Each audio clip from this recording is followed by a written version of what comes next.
Brilliance Audio presents the unabridged recording of Kwik Krimes, edited by Otto Penzler. Performed by Phil Gigante. For Ian Kern, with thanks for making this book better and for the amazing job you do every day. Introduction. It doesn't take very long to commit a crime. A bullet will travel the distance between the shooter and the victim in a very small fraction of a second. The sudden stroke of a knife doesn't take much longer. Bank robbers, those who aren't complete imbeciles, know that there is a 2-minute rule. From the time they start a robbery, the maximum time they have to take what they came for and get away before the police arrive is 120 seconds flat. It takes longer to tell the story of a crime.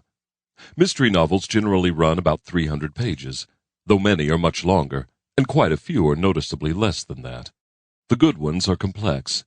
Not only is the crime described, but there is often analysis of how it was done, why, where, and when. The perpetrators are usually described, briefly as to physical appearance, and in greater depth as to psychological makeup, particularly in recent years, when detective stories became less a puzzle to determine who did it, but more an examination of why the crime was done. Other major characters are also introduced to the reader: the victim, the detective, professional, private, or amateur, and the other players who serve the valuable function of throwing readers off the path to a final understanding of exactly what happened and why. The great Golden Age writer of impossible crime stories, John Dickson Carr, maintained that the short story was the proper form of the mystery story, that the crime and its solution could easily be presented in 20 or 30 pages, and the rest was just padding. So how long must a novel be to be called a novel? Too short and it's called a novella. Too long and it's called a bore and it doesn't get published, the occasional exceptions aside. And how long must a short story be to tell the story it wants to tell? I have commissioned many stories over the years for a variety of anthologies and other publishing projects. Authors customarily have 3 questions. How long do you want it?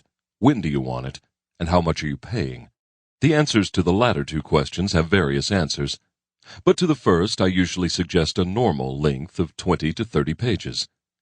Actually, being a smart mouth, what I usually say is, start the story, tell the story, and when you finish telling it, stop writing. As you already know, this collection is different from other anthologies. As the series editor of the annual Best American Mystery Stories of the Year, I have had brought to my attention over the past several years that a lot... Sample complete. Ready to continue?